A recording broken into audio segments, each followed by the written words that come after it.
రానున్న ఎన్నికల్లో టీడీపీతో పొత్తు పెట్టుకునేందుకు భారతీయ జనతా పార్టీ ఉవ్విళ్ళూరుతుందా?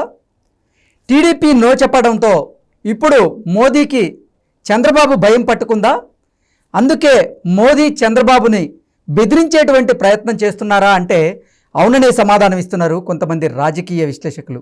ఇక ఇదే అంశానికి సంబంధించి మనతో మాట్లాడేందుకు ప్రముఖ రాజకీయ విశ్లేషకులు, ప్రముఖ సీనియర్ జర్నలిస్ట్ సిఎస్ రావు గారు మనతో ఉన్నారు. ఆయనతో మాట్లాడదాం.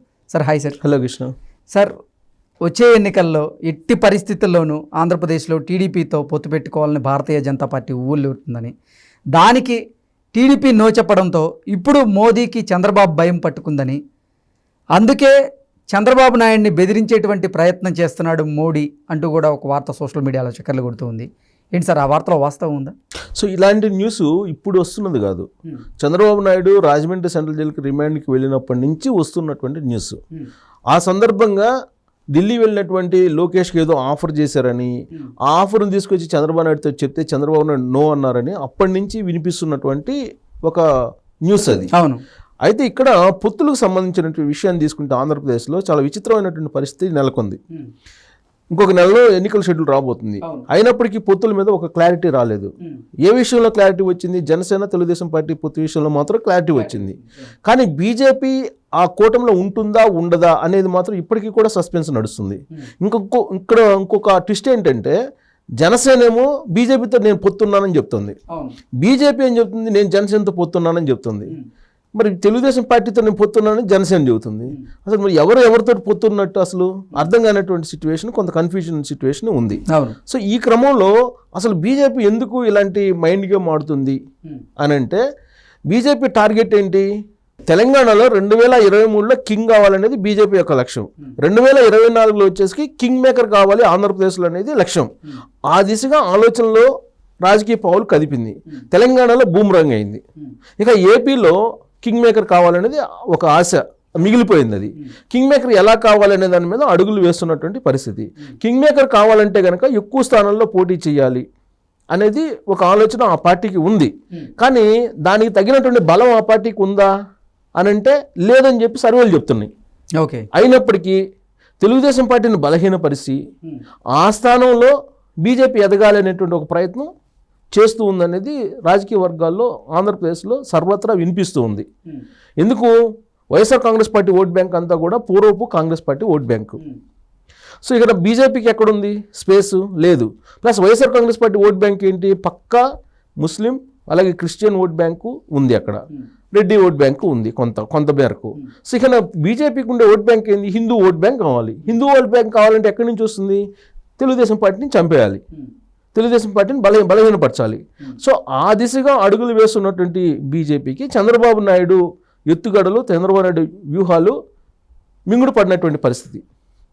అందుకే జగన్మోహన్ రెడ్డితో కలిసి చంద్రబాబు నాయుడిని రాజమండ్రి సెంట్రల్ జైలుకి రిమాండ్కి పంపించారు. రిమాండ్కి పంపించడంతో తెలుగుదేశం పార్టీ బలహీన పడుతుందని చెప్పి అనుకున్నారు బీజేపీ వాళ్ళు అనేది ఆ పార్టీలోనే చాలా కాలం పాటు చర్చ నడిచింది. కానీ అది బూమరాంగ్ అయ్యి ఇప్పుడు చంద్రబాబు నాయుడికి సింపతి వచ్చింది. బీజేపీని అసలు దగ్గరకు కూడా రానిచ్చే పరిస్థితి లేదు ఆంధ్రప్రదేశ్లో అనేది సర్వేల రిపోర్టు. సో దీంతో ఇప్పుడు ఏం చేయాలి బీజేపీ ఏం చేయాలి? భయపిచ్చేసి మరోసారి జైల్లో పంపిస్తాం చంద్రబాబు నాయుడిని, ఒకవేళ కనుక మేము చెప్పినట్టు వినకపోతే అనేటువంటి యాంగిల్లో ఏదో ఒత్తిడి తీసుకొస్తుంది తెలుగుదేశం పార్టీ మీద అనేది వినిపిస్తుంది. దానికి నిర్బంధంగా చంద్రబాబు నాయుడు తోసిపుచ్చారని చెప్పి చాలా కాలంగా వినిపిస్తుంది. తాజాగా కూడా కొంతమంది పూర్వపు తెలుగుదేశం పార్టీలో ఉన్నటువంటి, ప్రస్తుత బీజేపీలో ఉన్నటువంటి లీడర్లు ఒత్తిడి తీసుకొచ్చినప్పటికీ చంద్రబాబు నాయుడు ఎట్టి పరిస్థితుల్లో కూడా ఎక్కువ స్థానాలు ఇచ్చేటువంటి అవకాశం లేదు, వస్తే రండి లేకపోతే లేదు పొత్తుకి అనేటువంటి యాంగిల్లో మాట్లాడుతున్నారు చంద్రబాబు నాయుడు అనేది ఒకటైతే, అసలు వీలున్నంత వరకు బీజేపీని స్కిప్ చేసేసి ఎన్నికలకు వెళ్ళాలి అనేటువంటి వ్యూహం మరొకటి చంద్రబాబు నాయుడు వద్ద ఉంది అనేది తెలుగుదేశం పార్టీ వర్గాల్లో వినిపిస్తుంది. ప్లస్ తెలుగుదేశం పార్టీ వర్గాలు బలంగా కోరుకుంటుంది ఏంది? బీజేపీతో పొత్తు పెట్టుకుంటే కనుక బీజేపీ మీద ఉన్నటువంటి వ్యతిరేకత తమ మీద పడుతుంది అనేటువంటి ఒక ఆందోళనతో ఉంది. ఆ రకంగా సర్వే కూడా వచ్చింది. ఒకవేళ కనుక టీడీపీ బీజేపీతో పొత్తు పెట్టుకుంటే 1% ఓట్ బ్యాంక్ తగ్గే అవకాశం ఉందంటూ కూడా గతంలో ఒక సర్వే వచ్చిందంటూ సోషల్ మీడియాలో తాజాగా వస్తున్నటువంటి సర్వేల రిపోర్ట్ కూడా అదే. బీజేపీతో ఎవరు పొత్తు పెట్టుకున్నా కానీ ఖచ్చితంగా మునిగిపోవటం ఖాయం అనేది. అందుకే వైఎస్ఆర్ కాంగ్రెస్ పార్టీని ఎన్డీఏ భాగస్వామ్యం కామని చెప్పి చాలా కాలం నుంచి ప్రజెంట్ చేస్తున్నప్పటికీ ఏదో ఒక రకంగా స్కిప్ అవుతూ పరోక్షంగా మద్దతు ఇస్తూ వస్తున్నారు జగన్మోహన్ రెడ్డి. ఎన్డీఏలో భాగస్వామ్యం అయ్యి ఆల్రెడీ కేంద్ర మంత్రులు తీసుకోమని చెప్పి ఆఫర్ ఇచ్చారని చెప్పి అప్పట్లో వైఎస్ఆర్ కాంగ్రెస్ పార్టీ వాళ్ళే చెప్పారు.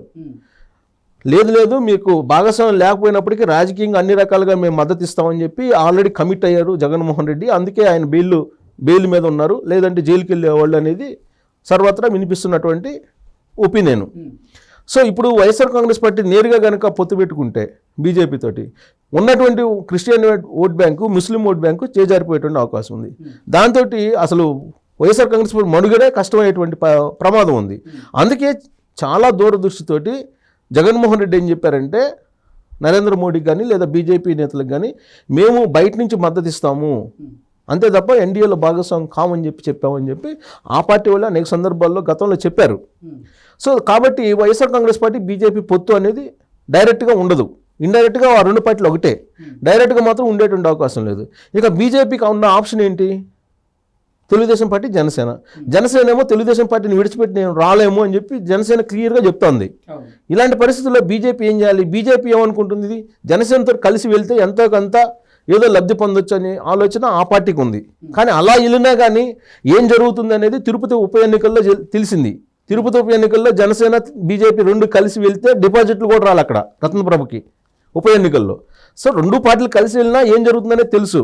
అందుకే జనసేన పవన్ కళ్యాణ్ ముందుగా తెలుగుదేశం పార్టీతో పొత్తు ప్రకటించుకున్నారు. ఆయన నేను తెలుగుదేశం పార్టీని వదిలిపెట్టి వచ్చే ప్రసక్తే లేదని చెప్పి చాలా క్లియర్గా బీజేపీ వాళ్ళకి చెప్పారు. ఎట్ ద సేమ్ టైం తన మిత్రత్వాన్ని కోల్పోకుండా ఏదో ఒక రకంగా ఈ కూటమిలో తీసుకొచ్చిన ప్రయత్నం పవన్ కళ్యాణ్ చేస్తూ ఉన్నారు. కానీ నరేంద్ర మోడీ అండ్ అమిత్ షా చేస్తున్నటువంటిది ఏంటి? ఏదో ఒక రకంగా చంద్రబాబు నాయుడు భయపించి ఈ స్కిల్ డెవలప్మెంట్ కేసుకు సంబంధించినటువంటి అంశాన్ని, లేదా క్వాష్ పిటిషన్ ఆల్రెడీ తీర్పు రిజర్వ్లో ఉంది సుప్రీంకోర్టులో. సో దానికి సంబంధించి 17A సంబంధించినట్టు అంశం పెండింగ్లో ఉంది. కాబట్టి ఇప్పుడు అసలు నాకు తెలిసినంతవరకు న్యాయస్థానాల్లో ఒక తీర్పు ఇన్ని రోజుల పాటు రిజర్వ్ అయినటువంటి అంశం ఇదే. దాదాపు 2 నెలలు అయింది, 2 నెలల నుంచి పెండింగ్లో ఉంది. అది 17A మీద క్వాష్ పిటిషన్ మీద తీర్పు రిజర్వ్ చేసినటువంటి సందర్భం చూస్తే ఒక పిటిషన్ మీద 2 నెలలు పైగా ఉంది, ఇంకెన్ని నెలలు ఉంటుందో తెలియదు ఆ తీర్పు. దాన్ని బూచిగా చూపించి చంద్రబాబు నాయుడు దగ్గర ఒక 10 మంది ఎంపీలు, ఒక 20 మంది ఎమ్మెల్యేలు తీసుకోవాలనే ప్రయత్నం బీజేపీ చేస్తుంది అనేది ఇప్పుడు రాజకీయ వర్గాల్లో ఏపీలో వినిపిస్తుంది. అవును, సిపిఐ నారాయణ గారు కూడా స్పష్టంగా చెప్పారు. నారాయణ ఏం చెప్తున్నారు? చాలా క్లియర్గా చెప్తున్నారు. బ్లాక్మెయిల్ చేస్తున్నారు చంద్రబాబు నాయుడు బీజేపీ పొత్తు పెట్టుకోమని చెప్పి బ్లాక్మెయిల్ చేస్తున్నారు. ఒకవేళ కనుక చంద్రబాబు నాయుడు పొత్తుకు కనుక నో అంటే ఆయన మళ్ళీ జైలుకి పంపించేటువంటి అవకాశం కూడా ఉందని చెప్పేసి ఆయన రహస్యాన్ని బయట పెట్టేశాడు. ఆయన సరే, ఆయనకున్న ఇన్ఫర్మేషన్ ఎక్కడి నుంచి అంటే ఆయన జాతీయ లీడర్, ఆయన కూడా ఆయన ఖచ్చితంగా ఇన్ఫర్మేషన్ ఉంటుంది, సోర్స్ ఉంటుంది. ఆయన చెప్పారంటే ఖచ్చితంగా దాంట్లో ఎంతో కొంత నిజం లేకపోలేదు. దానికి తగ్గట్టు విష్ణువర్ధన్ రెడ్డి ఏమంటున్నారు? విష్ణువర్ధన్ రెడ్డి 70 మంది ఎమ్మెల్యేలు కావాలి, 15 మంది ఎంపీలు కావాలని చెప్పి ఆయన అడుగుతున్నారు. సో ఇదంతా అసలు బీజేపీకి ఉన్న బలం ఎంత ఏపీలో? వాళ్ళు అడుగుతున్నది ఏంటి అంటే ఆ కేసును ఒక బూచిగా చూపించి చంద్రబాబు నాయుడిని బ్లాక్మెయిల్ చేసి తెలుగుదేశం పార్టీని బలహీనపరిచి కింగ్ మేకర్ కావాలనేటువంటి ఆలోచన బీజేపీలో ఉంది అని చెప్పి అందరికీ రాజకీయ వర్గాలు తెలుస్తుంది. సో ఇలాంటి పరిస్థితుల్లో చంద్రబాబు నాయుడు నిర్బంధంగా నో చెప్పేశారు. అందుకే ఆయన ఆల్రెడీ అభ్యర్థులు ప్రకటించుకునే కార్యక్రమంలో ఉన్నారు. ఆయన బీజేపీని పక్కన పెట్టేశారు. అవసరమైతే వామపక్షాలతో కలిసి వెళ్ళడానికి సిద్ధపడుతున్నారు. వామపక్షాలు, జనసేన, తెలుగుదేశం పార్టీ ఇది హిట్ కాంబినేషన్ అని చెప్పి సర్వేలు చెప్తున్నాయి. దాదాపు 56% తోటి అప్రతిహతంగా గెలిచేటువంటి అవకాశం ఉంది ఆ కాంబినేషన్లో, ఆ కూటమి ద్వారా అని చెప్పి తెలుస్తుంది. బీజేపీని కలుపుకుంటే ఇంకా తగ్గేటువంటి అవకాశం ఉందని చెప్తుంది. అసలు బీజేపీకి ఉన్న పర్సంటేజ్ ఎంత అక్కడ ఆంధ్రప్రదేశ్లో? అన్ని సర్వేలు కూడా ఈవెన్ కాంగ్రెస్ పార్టీ అక్కడ యాక్టివేట్ అవ్వకపోయినప్పటికీ కూడా కాంగ్రెస్ పార్టీకి రానున్న ఎన్నికల్లో 2% అయినా ఓట్ బ్యాంక్ వచ్చే అవకాశం ఉంది. కానీ బీజేపీకి మాత్రం 1% చూపిస్తున్నాయి. అంటే కారణం ఏంటి? ఏపీ పబ్లిక్ అంత ఆగ్రహంగా ఉన్నారు. ఎంతో కొంత ఓట్ బ్యాంక్ ఉండేది చంద్రబాబు నాయుడు అరెస్ట్ కాకముందు. చంద్రబాబు నాయుడు అరెస్ట్ అయిన తర్వాత చంద్రబాబు నాయుడు అరెస్ట్కి కారణం నరేంద్ర మోడీ, జగన్మోహన్ రెడ్డి, కేసీఆర్ ముగ్గురు కారణం అనేది ఈ ఆంధ్రప్రదేశ్లో ఉండే ఏ పౌరుని అడిగినా కానీ చెప్పేటువంటి పరిస్థితి. ఇలాంటి సిచ్యువేషన్లో అస్సలే ఆంధ్రప్రదేశ్కి అన్యాయం చేసింది బీజేపీ అనేది ఆక్రోశం ఉంది. దానికి తోడు మళ్ళీ ఇప్పుడు చంద్రబాబు నాయుడు అరెస్టు, ప్లస్ దానికి జగన్మోహన్ రెడ్డి ఆల్రెడీ చెప్పాడు, నేను లండన్ నుంచి వచ్చాను, లండన్ నుంచి చంద్రబాబు నాయుడు ఎత్తుకెళ్ళారు, నాకు తెలియదు, అంతా ఢిల్లీ వాళ్ళు చూస్తున్నారు అని. అంటే ఇండైరెక్ట్గా జగన్మోహన్ రెడ్డి బీజేపీ వాళ్ళు మేము పెట్టారు ఆ అరెస్ట్ గురించి జరుగుతున్నట్టు నష్టాన్ని ఆయనకి తెలుసు కాబట్టి.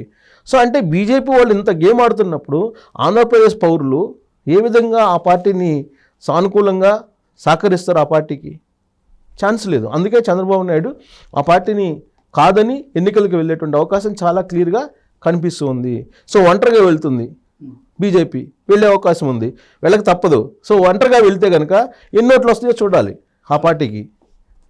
సో ఇప్పుడు చంద్రబాబు నాయుడిని ఒక బ్లాక్మెయిల్ చేసి ఏదో చేయాలనుకుంటున్నారు. బట్ చంద్రబాబు నాయుడు భయపడలేదు. దీంతో మోడీకే భయం పట్టుకుంది ఇప్పుడు ఒక రకంగా రాజకీయంగా చూస్తే కనుక. అంటే సౌత్ ఇండియాలోనే మొత్తం దెబ్బతినే అవకాశం ఉందేమో చంద్రబాబు నాయుడు రివర్స్ అయితే అనేటువంటి యాంగిల్లో రివర్స్ భయం అనేది ఒకటి బీజేపీలో కనిపిస్తుంది ఇప్పుడు అనేది తాజాగా జరుగుతున్నటువంటి చర్చ.